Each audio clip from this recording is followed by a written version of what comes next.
And in every reference where Christ is fighting, that country is Muslim.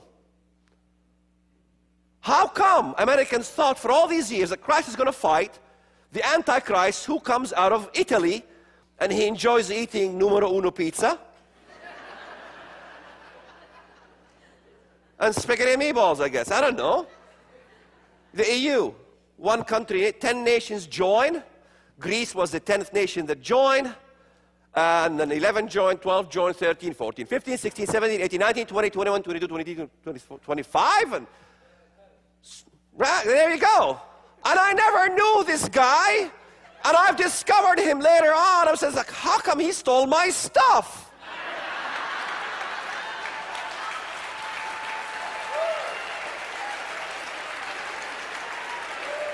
And he probably thought the same thing. Who's this guy stealing my stuff? Well, both our stuffs were coming from the same source at the same time. He was doing his research in 92, and I was doing my research in 92, and he was doing his research in 92, and nobody wanted us to open our mouths at any prophecy conference, so we had to get together and form a gang, and here we are.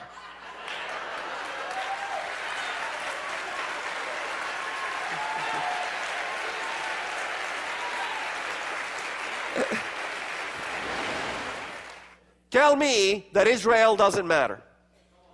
Tell me it doesn't matter.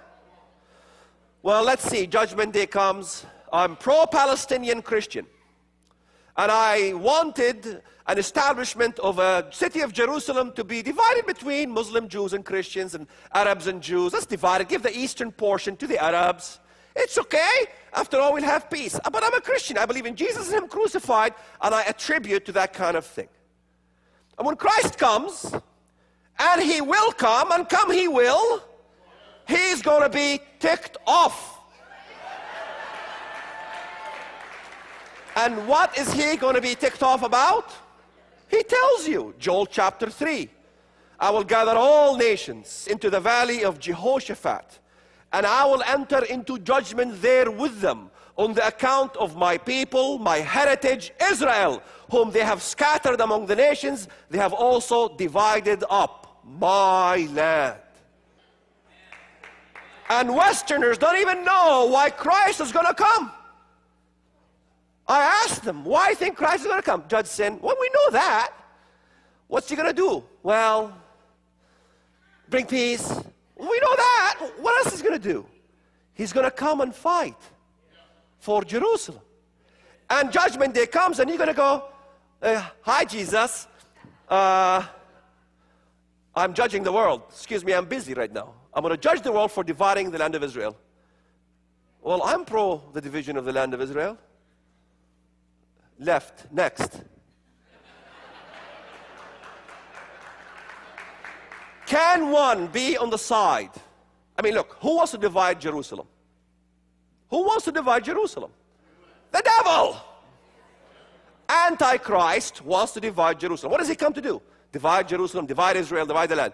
If Antichrist wants to divide the land, and you are pro the division of the land, what side are you on? He said, I send you as sheep amongst wolves.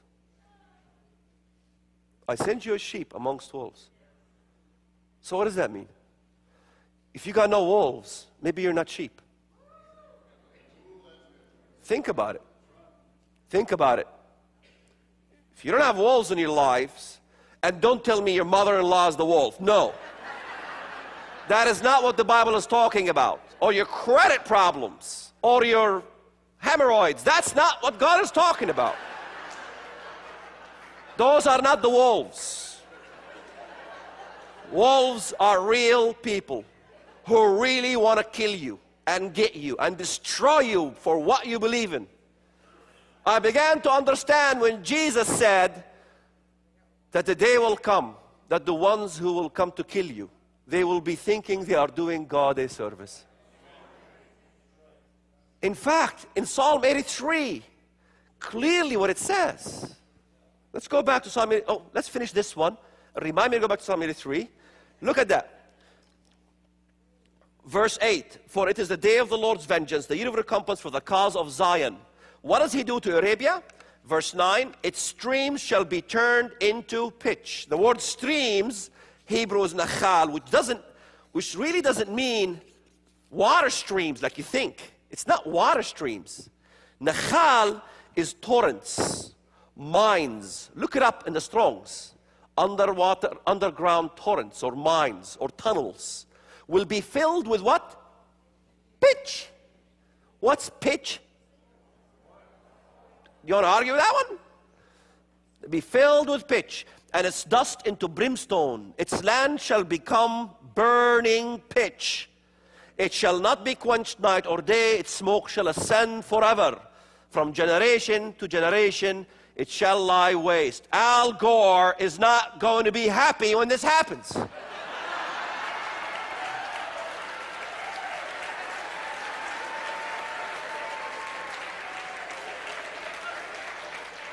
Figure that one, Al Gore. Go figure that one out. He's going to complain. He loves to complain. We say, sorry, we're ambassadors for Christ, you know, sitting in our desks and our offices. Sorry, you got to take this with the boss over there in Jerusalem. But we don't really suggest, Al, that you go to Jerusalem and confront with the boss, okay? He's not the kind of teddy bear that you thought about him in his first coming. The environmentalists, they can't do anything about it. It's going to burn forever, continually. They're not going to cap these ones. And there you have it.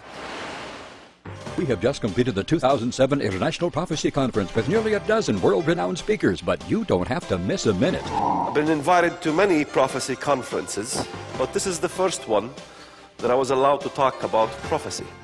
Could the apparitions that perform numerous signs and wonders that the Catholic Christians revere and worship also be the same things that Muslims will also worship? Our spiritual link is so